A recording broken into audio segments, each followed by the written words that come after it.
Hello everyone, কেমন আছেন সবাই? আজকে চলে এসেছি পিৎজা বারকে সবাইকে নিয়ে, ফ্যামিলি, পরিবার, তাসফিয়া, রাইফা এবং আমার কাজিন, আমার ছোটো ভাই, আমার ছোটো ভাইয়ের ওয়াইফ, আমার মিসেস, তারপর আমার আন্টি, আরও অনেকে অনেকে অনেকে পরিবার ফ্যামিলি সবাইকে নিয়ে আজকে আসছি পিৎজা বারকে, নারায়ণগঞ্জ চারসারা বালুমার্ট সেন্টারে। তো আজকে আমরা এখানে আসছি পিৎজা খাওয়ার জন্য, সবাই মিলে আজকে একত্রিত হয়েছি। আজকে খুব ইচ্ছে করছি পিৎজা খাওয়ার জন্য, তো আজকে আমি সবাইকে এখানে নিয়ে এসেছি। আজকে আমরা সবাই মিলে মজা করব, পিৎজা খাবো। তো এটা হচ্ছে ফ্যামিলি প্ল্যান, ফ্যামিলি আজকে প্ল্যান করেছে আজকে পিৎজা খাবে। আর আমার মামুনিটা তো অনেক পিৎজা খেতে পছন্দ করে, সাথে রাইফাও। দুইটা কিউরিপির সাথে ফ্যামিলি পরিবারকে নিয়ে চলে এসেছি। অলরেডি একটা পিৎজা আমাদের অর্ডার করা ছিল, আমরা অলরেডি একটা পিৎজা পেয়ে গেছি বড়, আর আরেকটা পিৎজা অলরেডি অর্ডার করেছি, সেটা আসছে অন দ্য ওয়ে। বাট আমরা এখানে অনেক শাউট, অনেক মানুষজন দেখা যাচ্ছে, অনেক ভিড় প্রচুর, যেহেতু এখন এই সন্ধ্যার পরে অনেক মানুষজন থাকে। যাই হোক, আমরা পিৎজা টিজা খেয়ে ওখান থেকে বের হয়ে আমরা চলে আসলাম সরাসরি রাসেল পার্কে। এখানে এসে এখানে খুব সুন্দর একটি সময়, খুব সুন্দর একটি মুহূর্ত এখানে উপভোগ করব। ওদেরকে নিয়ে আসছি, ওরা ওইখানে বেশিক্ষণ থাকতে চাচ্ছে না, কারণ ওরা খেলাধুলার জন্য স্পেস চাচ্ছে। আর এটা হচ্ছে আমাদের নারায়ণগঞ্জ প্রাণপ্রিয় রাসেল পার্ক প্রাণ কিন্তু খুব সুন্দর। জলারপাড় লেক পার্ক, এই লেক পার্কটা আমরা প্রায় এসে থাকি। এখানে পরিবার ফ্যামিলি সবাইকে নিয়ে চলে আসছি, ওখানে পিৎজা খেয়ে তারপর দিন আমরা এখানে বের হয়ে চলে এসেছি। ওখানে বেশিক্ষণ ছিলাম না, যেহেতু প্রচুর মানুষ ছিল, প্রচুর সমাগম। আমরা চাচ্ছিলাম একটু খোলামেলা ঘোরাফেরা করতে, আর ওরা খেলাধুলা করার জন্য এর থেকে ভালো জায়গা আর সুন্দর জায়গা কোথাও হতে পারে।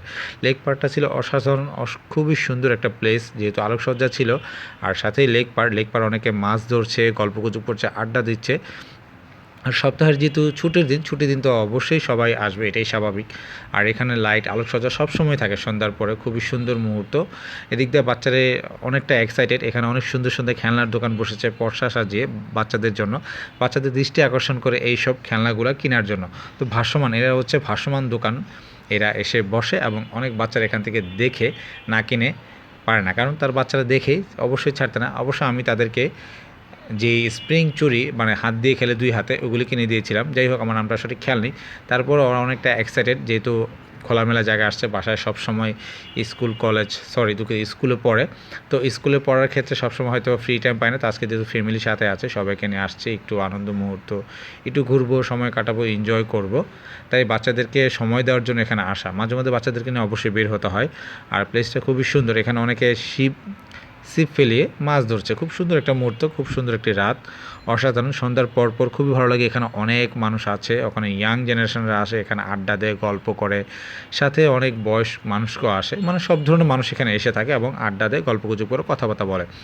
ভাসমান অনেক কিছুর দোকান আছে, খেলনার দোকান আছে, চাপড়ির দোকান আছে, ফুচকার দোকান আছে, চটপটির দোকান আছে, বিভিন্ন ধরনের আইটেম, আইসক্রিম, বিভিন্ন ধরনের এখানে আপনার ফাস্টফুডের দোকানও এখন এখানে আছে। আপনি চাইলে যে কোনো সময় যে কোনো থেকে কিনে খেতে পারেন। তো ফ্যামিলি নিয়ে আসছে আজকে, যেহেতু আমরা পিৎজা খেয়ে এসেছি, তাই এখানে কেউ খেতে চাচ্ছে না। তারপরে দিন আমি তাদের জন্য আইসক্রিম এবং ঠান্ডা পানির ব্যবস্থা করেছি, কিন্তু তারা খাওয়া দাওয়ার পরে বসে আছে, কারণ